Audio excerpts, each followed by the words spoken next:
Well, the line for the Tennessee-Georgia game in 2022 is out, and as you know, a lot of folks really feel like Tennessee is Georgia's main hurdle or obstacle in the SEC East, along with Kentucky. And we can talk about that a little bit more as we go. But the line for the Tennessee game, which is in Athens, is Georgia as a 17.5 point favorite over the Vols. You tell me, do you think that that's right? That's too high, too low? Tell me down below in the comments section. Let's really talk about this because, when you talk to folks at Georgia, they acknowledge that Tennessee's offense is a tricky one to get a hold of. And a season ago, when Georgia went up to Knoxville, uh, the Vols got off to a very good start. And then after some adjustments, just really couldn't move the ball against Georgia. So that 17-point line might sound like a lot, but if Georgia were to win the game, say something like 35-17, um, they would cover that line. So I don't think that's out of the realm of possibility at all, and particularly this game being at home in Athens. Um, but But Tennessee has shown the capability to score. And the problem that folks, insiders at Georgia say is that type of offense is tough for Georgia to match up against. We've got this image here. I often reference DAWGSTRUCTION to remember scores. It's a great item to check out. If you've not watched or if you've not checked out DAWGSTRUCTION, make sure you're checking it out. The link is down below. Again, getting low on the books that I just ordered because it's a popular item. Get it for yourself or someone that you care about. And Tennessee is going to be a team that's going to just listen to me. They've improved as a program for sure. I think that um, the silliness, so to speak, of the Jeremy Pruitt time is gone. There are some lingering effects from that, but um, Josh Heupel's done a good job of coaching and developing what he's got. He's done a good job with that.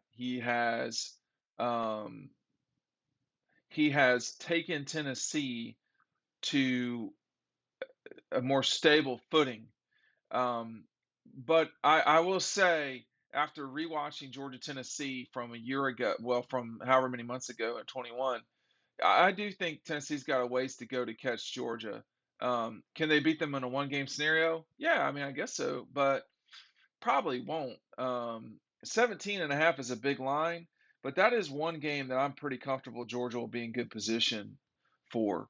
Um, you just can't switch it on. I mean, when Georgia under Kirby had a rough first season, going 8-5, I think Tennessee went 7-6. Got the bowl game was stolen from them.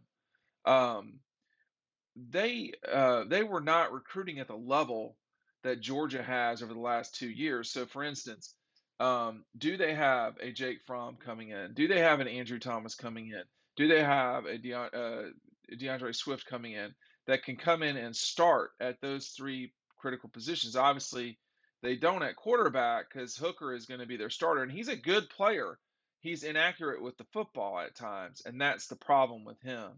Um, but you know that's the difference between the two programs. You can always see a real big jump from year one to year two. And if the Vols were to go from, and I'm going off memory here, 7-6 to 9-3 or 9-4, that would be a heck of a season and an improvement. And uh, we would be hearing about them all going into the 2023 season. But I'm not sure that even in that scenario they would be in position to really make a run against Georgia. The foundation that's there for Georgia is not there yet for Tennessee. And they were 7-6 last season. Again, they got that Purdue game stolen from them. Period. That's all there is to it. And they played some pretty good teams last year, but lost to all of them except Kentucky. I mean, they lost to Pittsburgh. They lost to the Gators, who were not a good team. They lost to Ole Miss. They lost to Alabama. They lost to Georgia. Their wins were over Bowling Green, Tennessee Tech, Missouri, South Carolina, Kentucky, which was a good win, South Alabama, and Vanderbilt. So their best win was over Kentucky, and that was a rock'em sock'em game, let me tell you. But if we're talking about taking the dogs down, I just don't see it right now. I mean, the game they played the best in last season was the Ole Miss game, and of course, the fans distinguished themselves in a bad way during that game. But they're getting better. I just don't know. I legitimately sit here and look and I say to myself, 17 and a half points, man, that's a lot.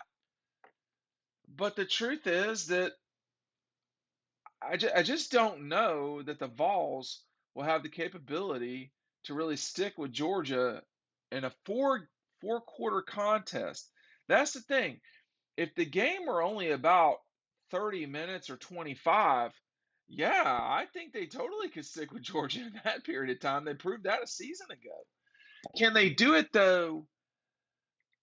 I just that's the part of me that I'm not sure that they have the guys to run around with Georgia for that long. Um,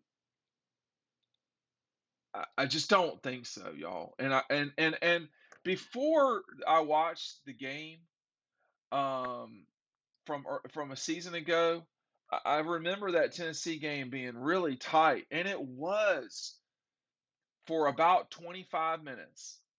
And then Tennessee started making mistakes, some caused by the dogs, some that they just did to themselves.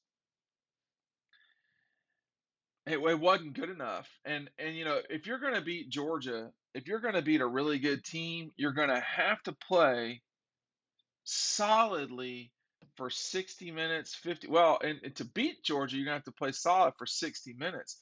The only team that we've seen do that lately consistently has been Alabama. I mean, we saw Florida do it in 2020, but that and they were the better team that day, don't no doubt. But that was an anomaly in that series. It just was. So I think to me, if I'm betting that, you almost never hear me say I'm taking the dogs to cover, and I'm saying that with the discussion that this Georgia team could, excuse me, this Tennessee team could be the closest to Georgia in the East. They could, and because they've gotten better, y'all. I mean, they are a better team and program than they have been in the past. But Georgia right now is on a little bit different level than everybody else.